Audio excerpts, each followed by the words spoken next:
Detective Emma Williams sat at her small kitchen table, staring at the letter that had changed her life forever. The Manchester Police Academy acceptance letter still felt like a dream in her hands. Even though she had read it 100 times, her mother, Alice, stood behind her with tears streaming down her face. "I'm so proud of you, baby," Alice whispered, placing her weathered hands on Emma's shoulders. Those hands had worked in factories, cleaned offices, and served food in restaurants. 3 jobs, sometimes 4, just to keep their tiny flat and put food on the table. Emma remembered those long nights when her mother would come home exhausted, her feet swollen and her back aching. But Alice never complained. She would sit with Emma at this same table, helping her with homework by the light of their single lamp, telling her that education was the key to a better life. "One day, you'll help people like us," Alice would say. "People who don't have a voice." Now, 28 years old, Emma was living that dream. She had graduated from the academy with top honors and spent 5 years working as a patrol officer before earning her detective badge. Every morning, she looked in the mirror and saw not just herself, but every struggle her mother had faced, every sacrifice that had brought her to this moment. The police station in central Manchester was a busy place. Emma's desk sat in the corner of the detective division, surrounded by filing cabinets and the constant buzz of ringing phones. She was one of only 3 black officers in the entire station, and the only black woman detective. The weight of representation pressed on her shoulders every single day. Some officers had welcomed her with open arms. Others made it clear they thought she didn't belong. Emma learned to ignore the whispered comments and the looks of doubt. She let her work speak for itself. Inspector David Thompson had been different from the start. He was a man in his 50s, with graying hair and kind blue eyes that seemed to see straight through to a person's heart. On Emma's first day as a detective, he had walked up to her desk with a cup of tea and a warm smile. "Welcome to the team, Detective Williams," he had said. "I've heard great things about your work as a patrol officer." From that moment, Inspector Thompson became more than just a boss. He became her mentor, her guide, and sometimes it felt like the father she had never known. When other officers questioned her methods, he defended her. When she doubted herself, he reminded her of her strengths. "You have good instincts, Emma," he would tell her during their weekly meetings. "Never lose that sense of right and wrong. It's what makes you special." Emma threw herself into every case with passion and dedication. She worked longer hours than anyone else, staying late into the night to review evidence and follow leads. Her apartment was small and simple, but the walls were covered with thank you cards from families she had helped and photos from community events she had organized. The breakthrough came with the Henderson case. A young mother had been mobbed at gunpoint outside her home, and the other detectives had given up after 2 weeks with no leads. Emma spent her weekends walking through the neighborhood, talking to residents, and studying security camera footage frame by frame. She found the suspect 3 weeks later. Her attention to detail and refusal to give up had solved a case that everyone else had written off. Word spread quickly through the station, and suddenly the doubting voices grew quieter. But Emma's real passion showed outside of work. Every Saturday morning, she volunteered at the community center in her old neighborhood. She organized food drives for struggling families, helped elderly residents with their shopping, and mentored teenage girls who reminded her of herself at that age. "You made it out," 15-year-old Lily had said to her one Saturday. "Do you think someone like me could become a police officer too?" Emma had knelt down to look Lily in the eyes. "Someone like you, honey, the world needs more people exactly like you, smart, caring, and determined. Don't let anyone tell you what you can't do. These moments reminded Emma why she had chosen this path. It wasn't about the badge or the authority. It was about being the person she had needed when she was young and afraid. One Thursday evening, Emma was finishing her paperwork when Inspector Thompson approached her desk. The station was quiet, with only a few officers working the night shift. He pulled up a chair and sat down beside her, his expression serious but kind. "Emma, I've been watching your work for 5 years now," he began. "You've exceeded every expectation I had. You solve cases that others can't crack. You treat everyone with dignity. And you never forget why you're here." Emma felt her heart racing. She had hoped for this moment, but never dared to expect it. "I'm putting you up for promotion to senior detective," Inspector Thompson said with a warm smile. "You've more than earned it." Tears of joy filled Emma's eyes. All those years of struggle, all those nights of doubt, had led to this moment. She was finally making the difference she had always dreamed of making.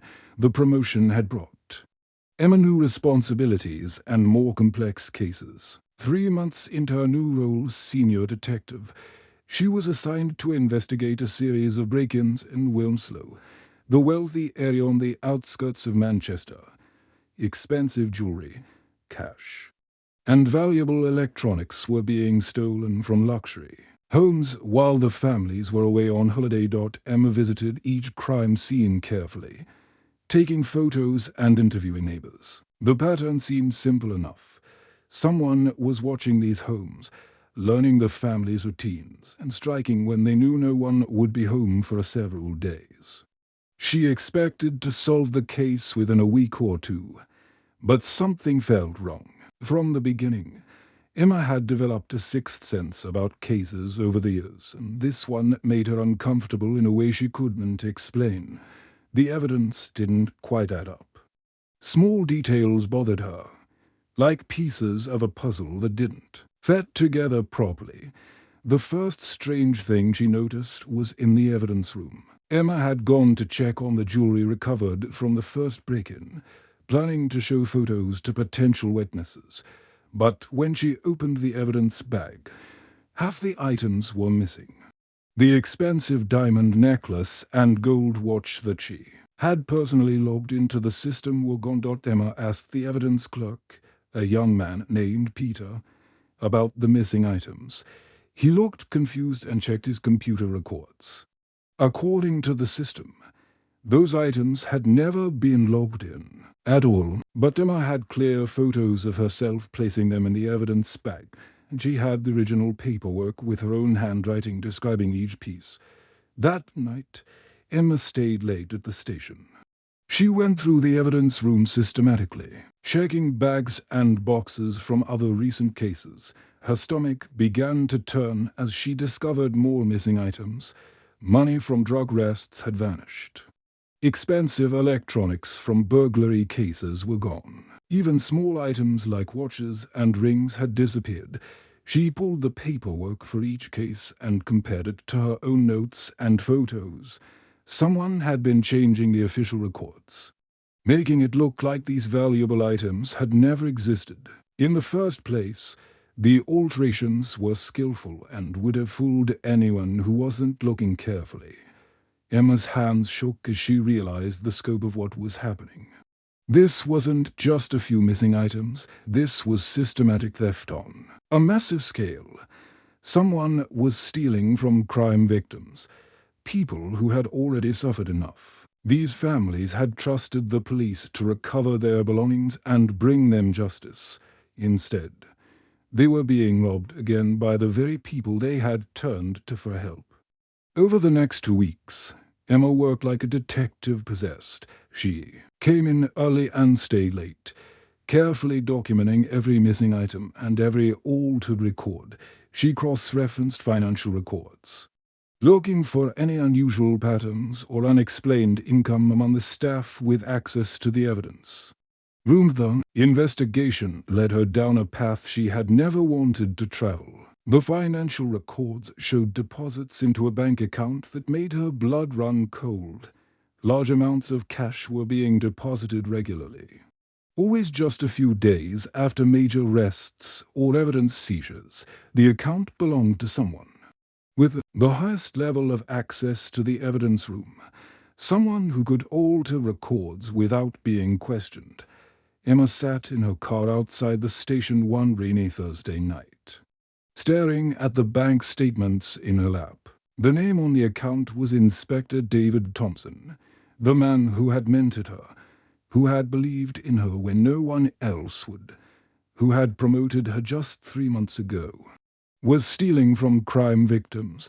She thought about Mrs. Patterson, an elderly woman whose home had been burgled last month. The thieves had taken her late husband's watch, the only thing she had left of him. Emma had promised her they would do everything possible to get it back. Now she knew why they never had. Inspector Thompson had taken it for himself. She thought about the Johnson family, who had lost their life savings in a home invasion. They had trusted the police to hold the recovered money safely until the case went to court.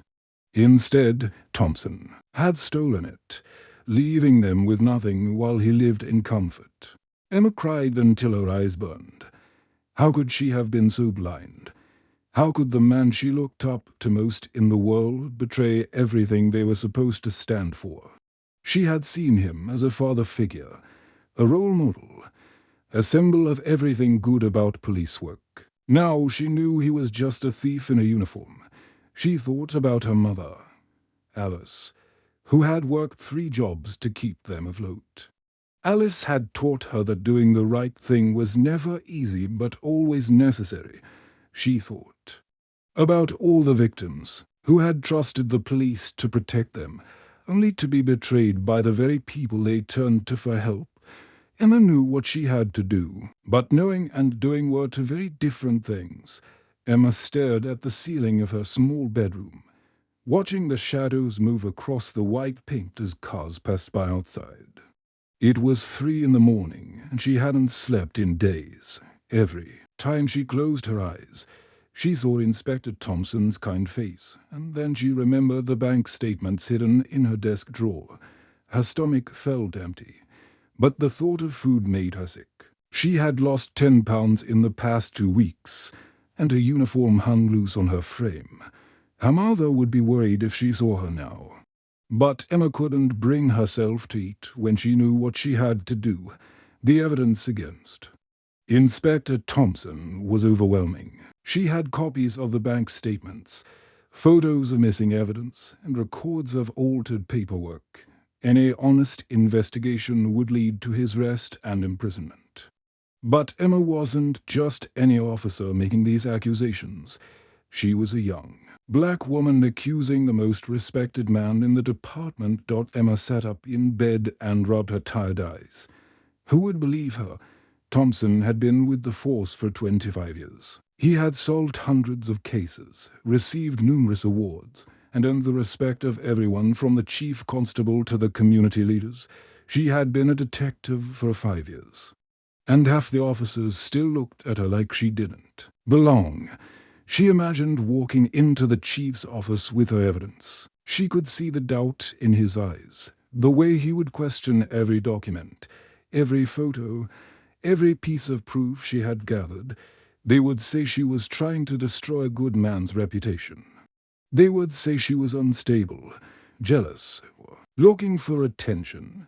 Even if they believed her, even if Thompson was arrested and convicted, what would happen to her? She would be the officer who destroyed the department's golden boy. Other officers would never trust her again. They would always wonder if she was investigating them, if she was secretly building cases against her own colleagues. Emma got dressed and drove through the empty streets of Manchester to her childhood home. The small, terraced house looked exactly the same as it had 20 years ago, with its red brick walls and tiny front garden. She let herself in with her key and found her mother, Alice, sitting at the kitchen table with a cup of tea. "I couldn't sleep either," Alice said softly, looking up at her daughter's tired face. I could feel that something was wrong with you. Emma sat down across from her mother and put her head in her hands. Alice was now in her 60s, her dark hair streaked with silver, her hands marked by years of hard work, but her eyes still held the same strength and determination that had carried their family through the hardest times. "Mama, what do you do when the person you trust most lets you down?" Emma asked, her voice barely above a whisper. Alice reached across the table and took her daughter's hands. Her touch was warm and steady, just like it had been when Emma was a frightened little girl having nightmares. "Baby, I raised you to stand for what's right, even when it costs you everything," Alice said. "That badge on your chest isn't just metal and plastic. It represents every person who believes in justice." Emma looked down at her mother's hands holding hers. These hands had scrubbed floors, packed boxes, and served food to ungrateful customers. They had worked 16-hour days to pay for Emma's school books and uniform. They had never stolen anything, never taken what didn't belong to them, even when they had nothing. "I know you're scared," Alice continued. "I know this feels impossible, but think about all the people who are counting on you to do the right thing. Think about the victims who trusted the police to help them, only to be robbed again by the very people they turned to." Emma thought about Mrs. Patterson, the elderly woman whose home had been burgled 3 months ago. The thieves had taken her life savings, money she had been saving for her granddaughter's university education. The cash had been recovered and should have been returned to her, but Inspector Thompson had stolen it instead. Mrs. Patterson was now living on benefits, too. Ashamed to tell her family what had happened, she thought about the Johnson family, who had lost their father's watch in a burglary. It was an old silver watch that had belonged to 3 generations of Johnson men. The father had died the year before, and the watch was the only thing his children had left of him. Emma had promised them personally that they would get it back, but she knew now that Thompson had probably sold it months ago. She thought about all the other victims, people who had already suffered losses and then had their faith in justice stolen and as well. They deserved better. They deserved a police force that actually protected them instead of robbing them. That night, Emma made her choice. She would gather every piece of evidence she could find. She would build a case so strong that no one could deny the truth. No matter how much they wanted to protect Thompson, she would risk everything to do what was right.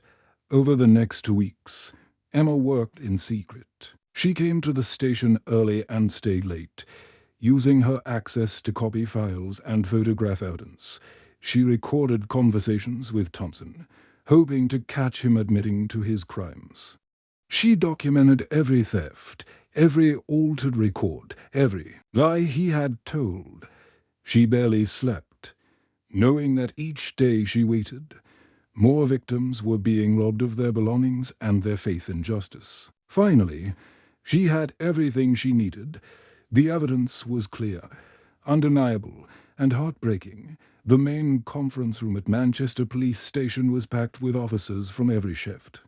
It was the first Monday of the month, which meant the mandatory department meeting that everyone dreaded but had to attend. Emma sat in the back row, as far from the front as possible, clutching a thick manila folder against her chest.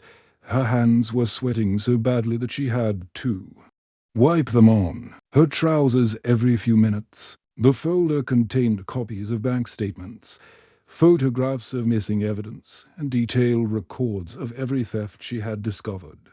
It was 2 weeks of sleepless nights and careful investigation, all leading to this moment. Inspector Thompson stood at the front of the room, looking as confident and respected as always. His grey hair was neatly combed, his uniform pressed and clean.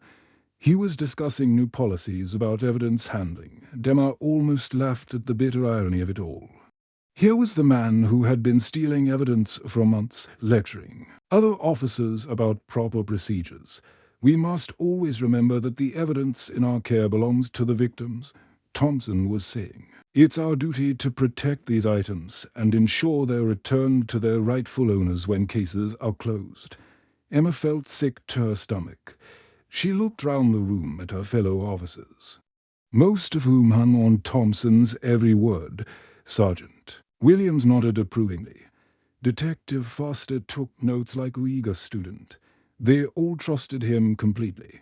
Just as she had, her heart was beating so fast she thought it might burst. She had practiced this moment in her mirror at home, in her car, even in the station bathroom. But now that it was actually happening, she felt like she might faint. What if she was wrong? What if there was some explanation she hadn't considered? But then she remembered Mrs. Patterson's face when Emma had to tell her they couldn't return her stolen money. She remembered the Johnson children, asking when they would get their father's watch back. She remembered all the victims who had trusted the police to help them, only to be betrayed. Our success rate this month has been exceptional, Thompson continued, clicking through slides on his laptop. I want to especially recognize the hard work of our detective division. Detective Williams, in particular, has shown outstanding dedication. To her cases, Emma's blood ran cold.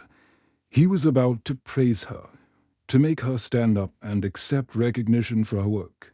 The irony was almost too much to bear. She stood up slowly, her legs feeling weak beneath her.